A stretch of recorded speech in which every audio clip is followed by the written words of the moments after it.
मागील तासाला आपण पोटेन्शियोमीटरचे यूज, त्यामध्ये फर्स्ट यूज जो आहे तो comparison of E M Fs of two cells, म्हणजे दोन सेलचा ई एम एफ आपण त्यामध्ये कम्पेअर केलेला आहे. ज्या दोन मेथड्स आपण त्या ठिकाणी बघितल्या होत्या. First is separate cell method, म्हणजे त्या प्रत्येक सेल इंडिव्हिज्युअल वापरून आपण त्याचा सेल ई एम एफ जो आहे तो कम्पेअर केला. सेकंड मेथड आपण त्याच्यामध्ये बघितलेली आहे सम अँड डिफरन्स मेथड, ज्यामध्ये आपण दोन सेलचं कॉम्बिनेशन वापरून त्याचा ई एम एफ त्याच्यामध्ये काय केलं आहे, कम्पेअर केलेलं आहे. Now in this period we are going to learn next use of potentiometer, that is to find internal resistance of a cell. कुठलीही बॅटरी असेल की ज्याला आपण सोर्स म्हणून वापरतो, त्याला काही ना काहीतरी काय असतो, इंटरनल रेजिस्टन्स त्या ठिकाणी असतो. तो इंटरनल रेजिस्टन्स डिटरमाइन करण्यासाठी आपण पोटेन्शियोमीटरचा यूज या ठिकाणी करणार आहे. This is the next use of potentiometer, that is find or to determine the internal resistance of a cell. तर याच्यामध्ये आपल्याला कन्स्ट्रक्शन ऑफ पोटेन्शियोमीटर माहिती आहे. Potentiometer consist of a thin uniform conducting wire A B. This is the thin uniform conducting wire AB. This point is A and this point is B, and this is the potentiometer wire AB. Now connect the positive terminal of a driving cell E. That's a positive terminal. Positive terminal of driving cell E is connected to end point A. Negative terminal of cell E is connected to end point B through key and rheostat. This is the symbol for rheostat. This is the symbol for key. आणि हा जो आहे तो B point आहे. तर या ए बीच्या across the potentiometer wire AB we connect a cell of EMF E, key K and rheostat RH in series. या ठिकाणी आपल्याला नेक्स्ट यूज जो आहे तो काय आपला, find the internal resistance of a cell. To find the internal resistance of the cell we connect the positive terminal of cell E1 of cell E1 whose internal resistance small r is to be determined is connected to endpoint A. This is the positive terminal of the cell E1 whose internal resistance small r is to be determined. त्या E1 या सेलचा internal resistance small r हा आपल्याला determine करायचा आहे. त्या सेलचं positive terminal हे कुठं connect केलं, पण एंड पॉईंट एला कनेक्ट केलं आहे. Negative terminal of this cell E1 is connected to galvanometer. One terminal of galvanometer and its another terminal is connected to jockey. Another terminal of galvanometer is connected to jockey. Jockey is a metallic rod whose one end is knife edge which can slide over the wire AB to obtain the null point. Null point मिळवण्यासाठी आपण या जॉकीचा use या ठिकाणी करत असतो. तर या E1 या सेलचं आपल्याला काय करायचं आहे, आता या ठिकाणी इंटरनल रेजिस्टन्स या ठिकाणी डिटरमाइन करायचं आहे. व्हेन की इज क्लोज्ड, काय केलं आपण या ठिकाणी, आता when key K is closed, when key is closed the current is set into the potentiometer wire AB, and which flows from A to B. Which flows from A to B. It also flows through the cell E1. It also flows through the cell E1. मग या ठिकाणी या अरेंजमेंटमध्ये आपण या जॉकीच्या सहाय्यानं या E1 सेलसाठी असणारी बॅलन्सिंग लेंथ, करस्पॉन्डिंग लेंथ आपण डिटरमाइन करू शकतो. Bye touching the jockey on wire AB, a null point P is obtained at which this galvanometer shows zero deflection. हे कसं असते बघा, हा गॅल्व्हॅनोमीटरचा विंडो आहे ज्याच्यामध्ये हे 0 डिव्हिजन्स डिफ्लेक्शन आहे आणि इकडे एक 30 डिव्हिजन्स डिफ्लेक्शन असतात आणि इकडे एक 30 डिव्हिजन्स डिफ्लेक्शन असतात. आणि हा जो आहे तो काय असतो, pointer of the galvanometer which shows the deflection. When current is passed through it, this pointer gets deflected. When we touch the jockey at point A, it gives a left side deflection. तो काय होतो, डाव्या साईडला move होतो. When we touch the jockey at point B, it gives a right side deflection. तो उजव्या बाजूला move होतो. Means along the wire AB, there is a point P at which galvanometer shows zero deflection.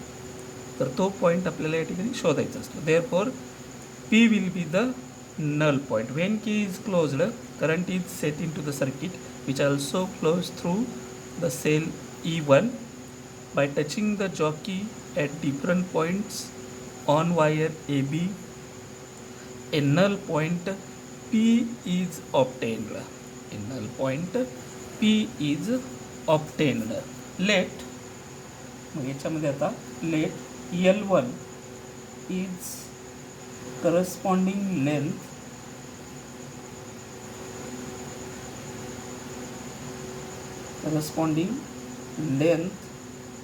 for cell E1.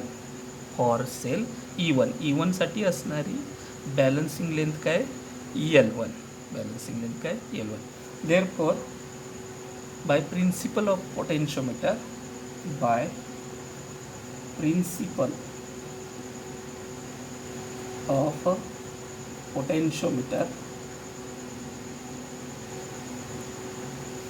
therefore by principle of potentiometer, E1 is directly proportional to L1. Therefore E1 is equal to KL1 is our equation number 1. This is our equation number 1. आता आपण काय करणार आहे, to find the internal resistance of this cell. To find the internal resistance small r of this cell, we connect a resistance box. This is the resistance box across this cell with a key K2.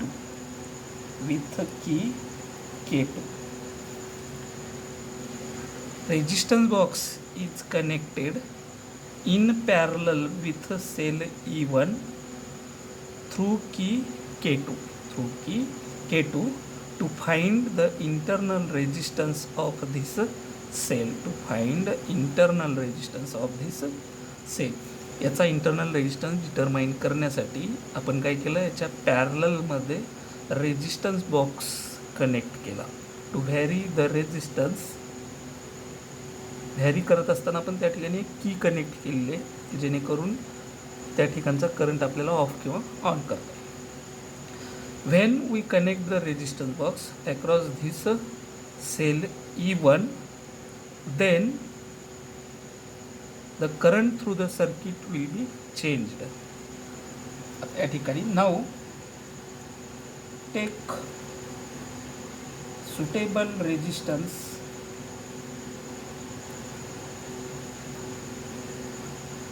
R from resistance box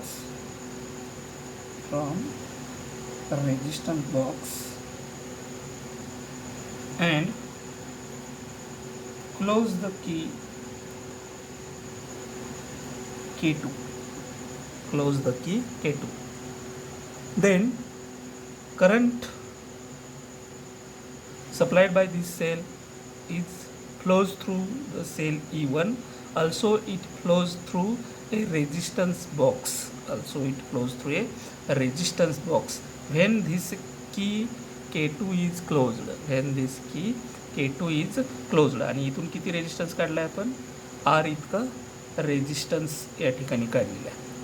R इतका resistance आपण त्याच्यामधून काढलेला आहे. When now bye touching the jockey, आता या ठिकाणी current change झाला म्हणजे बॅलन्सिंग लेंथ चेंज होणार, म्हणजेच हा नल पॉईंटसुद्धा शिफ्ट होणार, तो चेंज होणार.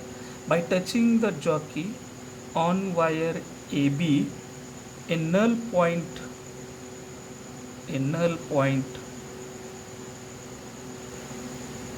P dash is obtained. A null point P dash is obtained at which galvanometer shows zero deflection. At which galvanometer shows zero deflection. As no current passed through this combination, zero deflection दाखवतो, म्हणजेच काय, या कॉम्बिनेशनमधून current pass होत नाही. Current pass होत नाही म्हणूनच हा झिरो डिफ्लेक्शन दाखवतो. As no current passed through this combination, then the balancing length for this combination is L2. Balancing length for this combination is L2. म्हणजे आपल्याला या ठिकाणी म्हणता येईल let L2 is the balancing length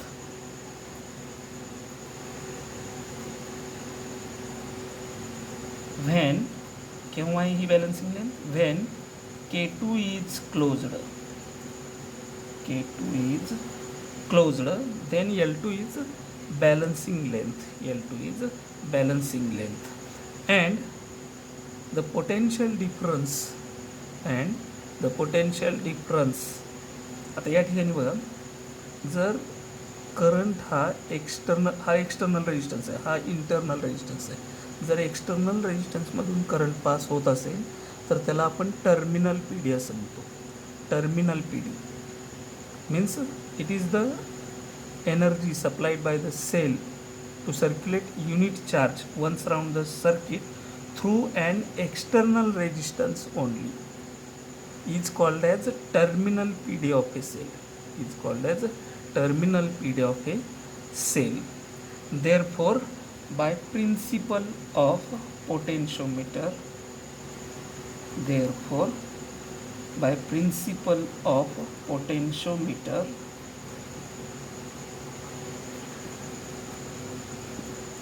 we write VAP म्हणजेच काय, आता या ठिकाणी it is the terminal P D. VAP is the terminal P D means potential difference between the points AP dash, between the point AP dash is directly proportional to L2, is directly proportional to L2. That is, यालाच आपण काय म्हणणार, V is directly proportional to L2. Therefore we write that is V is equal to KL2 is equation number 2. This is equation number 2. In both the equations, this K is the constant known as potential gradient. K is known as potential gradient. या ठिकाणी divide equation 1/2, हे दोन्ही equations काय करू आपण, एकमेकाला divide करू. Divide equation 1/2 comma we get left hand साईडला लेफ्ट हँड साईडनं डिवाइड करू, means E1 divided by V, E1 divided by V is equal to KL1. Left hand साईडला लेफ्ट हँड साईडनं, राईट हँड साईडला राईट हँड साईडनं divide करू. KL1 divided by KL2 is equal to काय येईल, हे L1 divided by L2 is equation number 3. This is our equation number 3. Here here this is the external circuit. The current through here, the current through the circuit, current through the circuit formed by, कशापासून तयार झालेलं आहे, formed by E1 small r and capital R is given by E1 small r आणि हा capital R मिळून जे circuit तयार झालं आहे त्या सर्किटमधून फ्लो होणारा current through the circuit formed by E1 R and small r is given by I is equal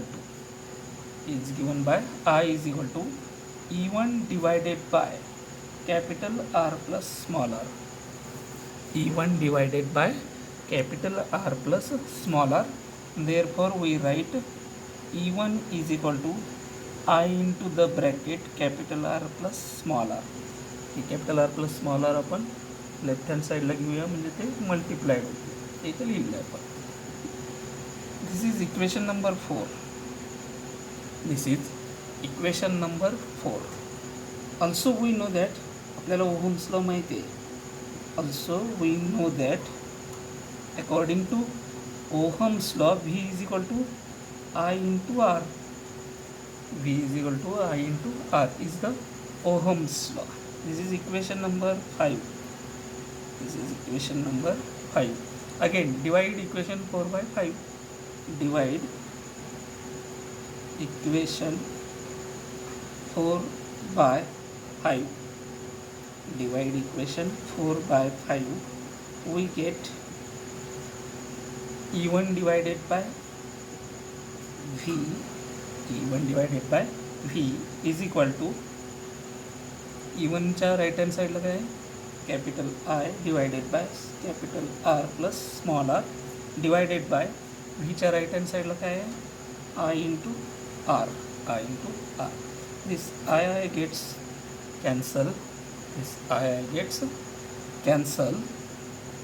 Therefore शिल्लक काय राहील, E1 divided by V is equal to capital R plus small r divided by capital R.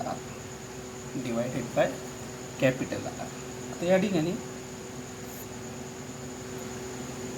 This is equation number 6. Now compare the equation 3 and 6. Comparing equations 3 and 6.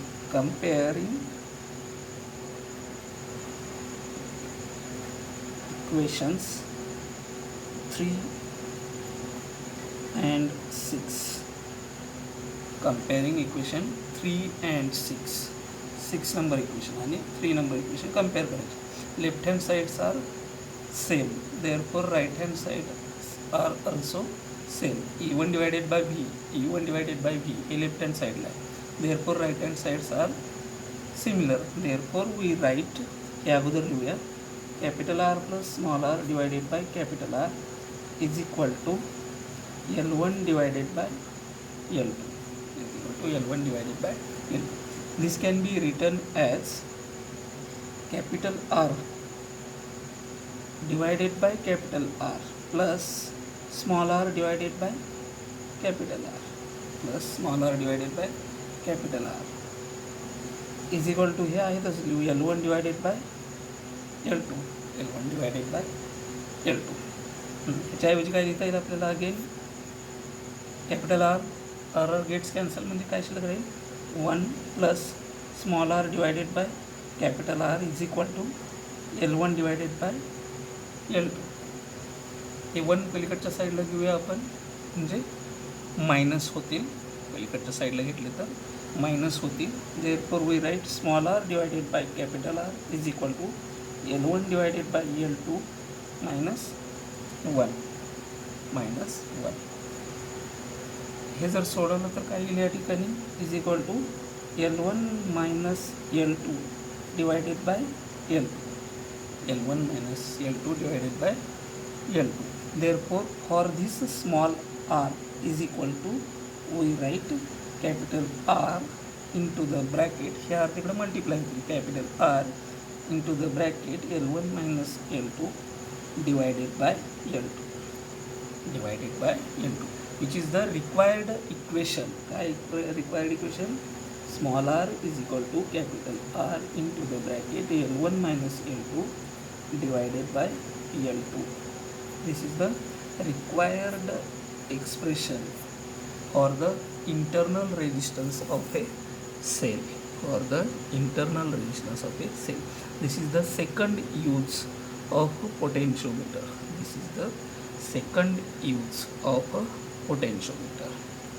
बाकीचा भाग आपण उद्या